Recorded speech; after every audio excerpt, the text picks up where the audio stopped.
तो आज हम कौन सी एक्सरसाइज कर रहे हैं? Exercise number 4.4 class 10th।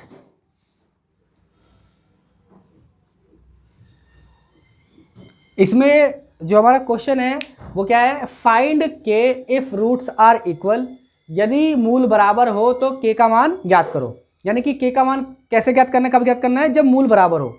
और मैंने आपको बताया था कि जब मूल बराबर होते हैं तो हम क्या करते हैं? डी को हम 0 के बराबर मानते हैं। डी को हम क्या किसके बराबर मानते हैं? 0 के बराबर। और जो डी है इसका फॉर्मूला क्या होता है? इसका फॉर्मूला होता है बी स्क्वायर माइनस 4ac। क्या होता है? B square minus 4ac। यानी ये पूरी वैल्यू 0 के बराबर होती है। किसके बराबर होती है? 0 के बराबर। अब इसमें जो एंटिटीज़ है बी ए सी, वो कैसे फाइंड करते हैं हम ये जो इक्वेशन हमें दी हुई है इसको हम कंपेयर करते हैं किसके साथ? A x square plus b x plus c के साथ कंपेयर करते हैं। अब देखो, जो ए के साथ है, एक्स स्क्वायर के साथ है वो ए होगा, और जो एक्स के साथ है वो बी होगा, और जो अकेला है वो सी होगा। ठीक है, जो अकेला है वो सी होगा। उसी तरह से अब देखो यहाँ पे फॉर्मूले में से पुट करोगे। एक्स के साथ क्या है? के, तो बी स्क्वायर की जगह पे क्या लिखोगे? के स्क्वायर, और 4 का 4 लिख दोगे। ए की जगह पे क्या लिखोगे? 2। क्या लिखोगे? 2। और सी की जगह पे लिख दोगे 3, और बराबर में 0। क्या लिख दोगे? बराबर में 0। आ रही है बात समझ में? अब देखो यहाँ पे के स्क्वायर लिखा, और इन तीनों की मल्टीप्लायर कितना आएगा? 24। के स्क्वायर माइनस 24। अब इस 24 को किधर ले आओगे? Right side. किधर ले आओगे? Right side. राइट साइड ले आओगे तो क्या? माइनस का है तो क्या हो जाएगा? प्लस का। माइनस का है तो क्या होगा? प्लस का। अब जब आप स्क्वायर को राइट साइड लेके जाते हो तो क्या होता है? ये रूट में बन जाता है। किस में बन जाता है? रूट में। और साथ में यहाँ पे लिखते हैं हम प्लस और माइनस, यानी दो वैल्यू हो सकती है, एक प्लस की भी हो सकती है और एक माइनस की भी हो सकती है। अब देखो जो 24 है इसका कोई परफेक्ट रूट तो होता नहीं है, लेकिन अब 24 को देखें तो 6 चौक 24 होता है। क्या होता है ये? और 4 जो होता है वो 2 का स्क्वायर होता है। 4 जो होता है क्या होता है? 2 का स्क्वायर। यानी मैं 2 को बाहर लिख सकता हूँ, तो मैंने 2 को बाहर लिख दिया, तो के की वैल्यू क्या आ जाएगी? प्लस माइनस 2√6 हो जाएगी। कितनी जाएगी? Plus minus 2√6। उसी तरह से देखो अगला क्वेश्चन क्या है। अगले क्वेश्चन में थोड़ा सा लेवल बढ़ा दिया गया है। क्या बोला इसमें? के x square minus x minus 2 plus 6 बराबर 0।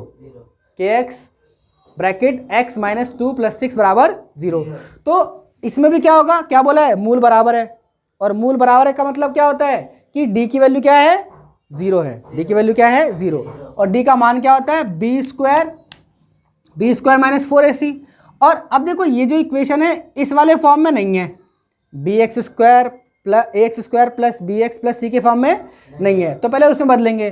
तो कैसे बदलेंगे? इस के एक्स की मल्टीप्लाई हमने एक्स से करी पहले, फिर 2 से करी, और 6 प्लस में तो इससे मत कर लेना, जो ब्रैकेट में हो उससे ही करना है बस। कहीं ब्रैकेट के बाहर ही मल्टीप्लाई कर दो, तो जितना ब्रैकेट में उससे मल्टीप्लाई किया तो यहाँ पे क्या हो गया? ये के एक्स स्क्वायर हो गया, और ये क्या हो गया? 2 माइनस 2 के एक्स हो गया, और प्लस का 6 था उसे वैसे का वैसे लिख दिया। अगला काम हमारा क्या होता है कि जो हमारा क्वाड्रेटिक इक्वेशन का स्टैंडर्ड फॉर्म है यानी व्यापक रूप है, उससे हम कंपेयर करते हैं। तो जो एक्स स्क्वायर के साथ है वो ए होगा, और जो एक्स के साथ है वो बी होगा, और जो अकेला है वो सी होगा। ठीक है, आई बात समझ में? तो देखो यहाँ पर देखो, जो बी स्क्वायर माइनस 4ac, तो बी की जगह पे कितने लिखोगे? जो एक्स के साथ है, एक्स का कौन है? माइनस 2k है, तो माइनस 2k का स्क्वायर माइनस 4 इंटू ए कितना है? के। ए कितना है? के। और सी कितना है? 6। तो हमने ये लिख दिया। अब इन दोनों की मल्टीप्लाई करो, और ये वेरिएबल है उसे ऐसे लिख दोगे, तो ये 24 के हो जाएगा, और ये कितना होगा? 2 2 जा 4k का स्क्वायर। अब यहाँ पे देखो ये भी 4 है, ये 4 है, और ये 24 है। 4 के टेबल में 4 आता है और 24 भी आता है, और यहाँ पे भी के है और यहाँ पे भी के है। तो यहाँ पे मैंने क्या किया? 4 के कॉमन ले लिया। क्या कॉमन ले लिया?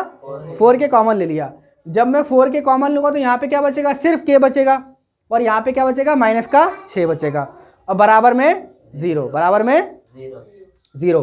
अब देखो यहाँ पे 4 के बराबर 0 लेंगे, और के माइनस 6 को 0 लेंगे, तो एक के की वैल्यू 0 आ जाएगी, एक के की वैल्यू 6 आ जाएगी। ठीक है, समझ गए? बहुत बढ़िया।